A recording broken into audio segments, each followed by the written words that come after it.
Olá a todos, vamos dar sequência aos conhecimentos taxonômicos, agora entendendo que existem regras na nomenclatura das espécies. Essas regras elas são universais. O nome de uma espécie que é válida no Brasil será válida em qualquer outra parte do mundo. Isso é muito importante para que se crie um padrão e que se evite erros de duplicidades. Falando-se de uma espécie, quando na verdade está se falando de outra, caso as duas possam ter o mesmo nome, ou ao contrário, falando da mesma espécie com nomenclaturas diferentes. É o que acontece com o nome vulgar. Uma espécie de planta aqui no Brasil, ela pode ser chamada por um nome, por exemplo, canela. Nos Estados Unidos, uma outra nomenclatura, cinnamon. Na França, na Espanha, uma outra nomenclatura. Nomes comuns, científicos, não. Então, isso cria um padrão para uma boa comunicação. Esse nome ele deve ser escrito em latim. E por que o latim? Porque é uma língua morta. Como assim? Ninguém fala latim.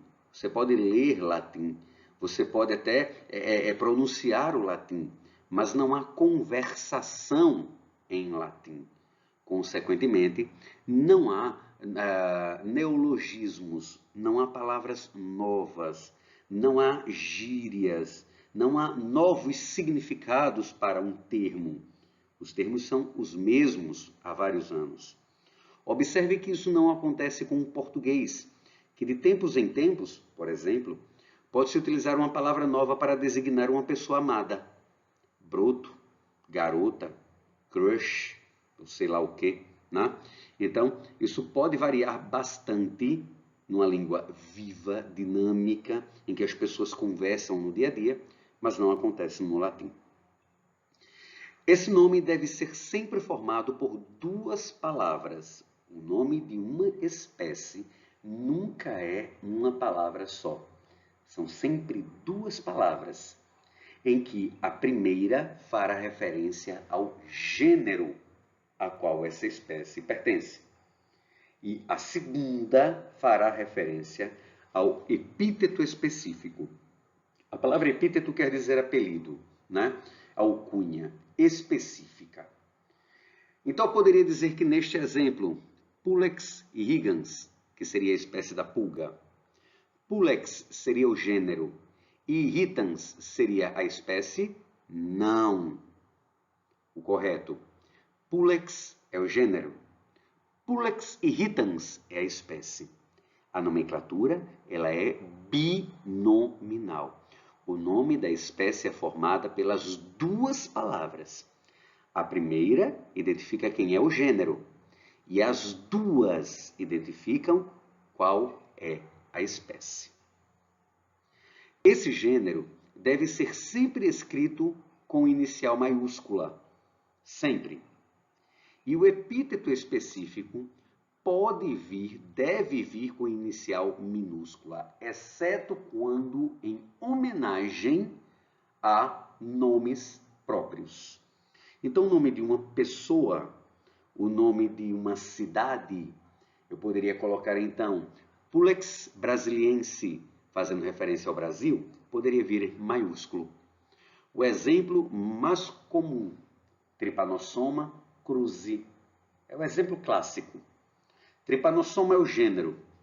Cruzi é um epíteto específico que faz referência ao médico sanitarista Oswaldo Cruz.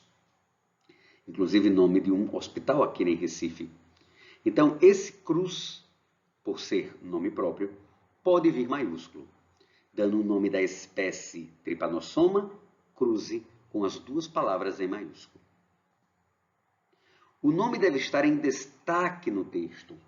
Esse destaque pode ser grifado, sublinhado, não é? Ou negrito, ou seja, com a palavra mais forte, ou itálico, que é uma inclinação. Atenção, em destaque no texto, o grifado ou negrito ou itálico, não é i, ou, são sugestões. Mas cuidado, não adianta eu estar com um texto todo em negrito e colocar o nome da espécie também em negrito, porque não vai se perceber o destaque. Não adianta estar com o texto todo em itálico e colocar o nome da espécie em itálico, porque, novamente, não haverá o destaque. Então, é dado opções para que dentro do texto ocorra o devido destaque. Essas são as regras básicas, são as regras primordiais. Exemplo, um lobo e um coiote. Os dois possuem um nome genérico, Canis, fazem parte do gênero Canis, e possuem um epíteto específico diferente. O lobo tem um nome específico de lupus. O coiote tem um nome específico de latrans. Qual é o nome, então, da espécie do lobo? Canis lupus. E da espécie do coiote? Canis latras. Observe dois nomes. Primeiro, gênero, maiúsculo. Segundo, específico, minúsculo. Outros exemplos. O da espécie humana, Homo sapiens. Aqui eu escolhi o itálico. O cão doméstico, canis familiares. Aqui eu escolhi o negrito. O gato doméstico, Felis catus. Aqui eu escolhi o sublinhado e observe. Não está sublinhado continuamente, não é uma linha que envolve Felis catus. São duas palavras. Então, é sublinhado o gênero em maiúsculo, Felix.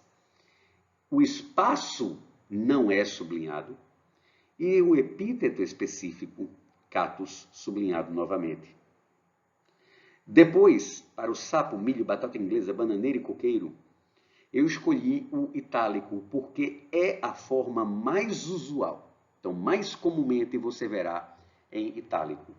Bulfus bulfo, siamês, um dos alimentos mais consumidos no mundo, o milho. Não só na forma do cuscuz, ou canjica, ou pamonha, mas na forma de xarope de milho para adoçar refrigerantes, na forma de cereais matinais. Milho, um dos alimentos mais consumidos no mundo, na forma de salgadinhos à base de milho. A batata inglesa, Solanum tuberoso.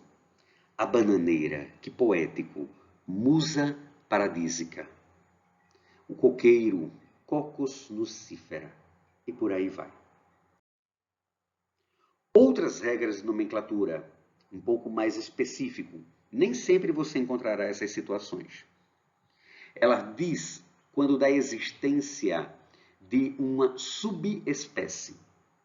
E aí nós teremos uma nomenclatura trinominal. 3 nomes, sendo o primeiro em maiúsculo o gênero, o segundo em minúsculo o epíteto específico, e observe que até esse momento nós já designamos a espécie. No exemplo dado, rea, gênero, maiúsculo, americana, epíteto específico, minúsculo, rea americana é a espécie. E uma terceira nomenclatura que vem depois, indicando a subespécie, Darwin. Crotalus duriçus terríficus, cascavel. Crotalus, o gênero. Duriçus, o epíteto específico. Crotalus duriçus, a espécie. Terríficus, a subespécie. Além de uma subespécie, pode ser que a gente venha encontrar um subgênero. Esse subgênero, veja, sub, abaixo do gênero. Então, ele deve vir abaixo do gênero. Exemplo, Anopheles, maiúsculo, é o gênero.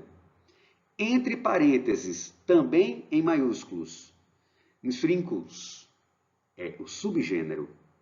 E Darling é o epíteto específico.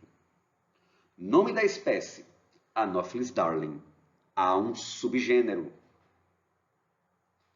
Aedes, não é Aedes, a pronúncia é Aedes aegypti. É a espécie do mosquito transmissor de doenças como do vírus da dengue, da febre amarela. Tem um subgênero. Professor, são 3 nomes. é uma nomenclatura também trinominal. Como identificar o subgênero da subespécie? Subgênero em maiúsculo e entre parênteses. Subespécie em minúsculo e será o último nome.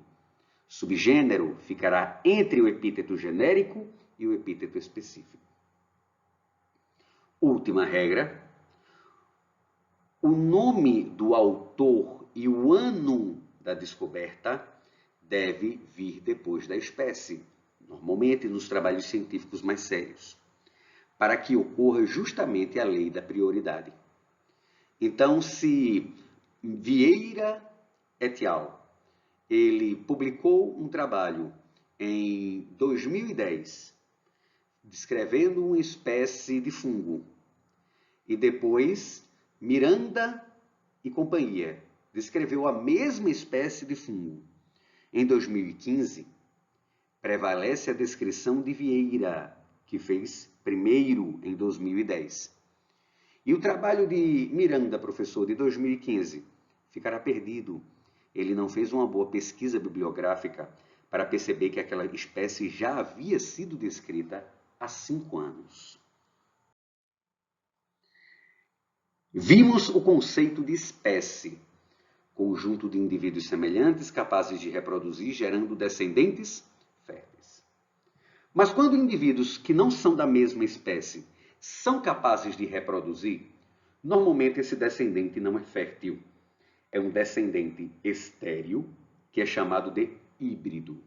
A palavra híbrido quer dizer mistura. Hibridizar quer dizer misturar. Então, quando eu misturo, por exemplo, espécies diferentes, a égua, Equus caballos, com o jumento, Equus asnos, nasce como descendente um burro, se for um macho, ou uma mula, se for uma fêmea, estéril. Esse híbrido não consegue ter uma população de burrinhos. Os burrinhos não conseguem ter filhos, as mulas não conseguem ter filhos, porque são híbridos estéreis, resultado do cruzamento de duas espécies diferentes, os cavalos e os asnos. Outros exemplos de cavalos e zebras.